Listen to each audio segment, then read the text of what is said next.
সূরা আম্বিয়ার ৯১ নম্বর আয়াতে আল্লাহ রাব্বুল আলামিন বলেন, বিসমিল্লাহির রহমানির রহিম ওয়াল্লাতী আহসানাত ফারজাহা ফানাফাখনা ফিহা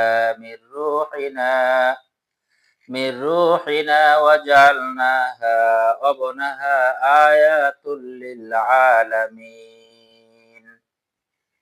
আল্লাহ রাব্বুল আলামিন বলেন, এবং স্মরণ করো সেই নারীকে যে নিজ সতীত্বকে রক্ষা করিয়েছিল, অতঃপর তাহার মধ্যে আমি আমার রূহ ফুঁকিয়ে দিয়েছিলাম এবং তাহাকেও তাহার পুত্রকে করিয়াছিলাম বিশ্ববাসীর জন্য এক নিদর্শন।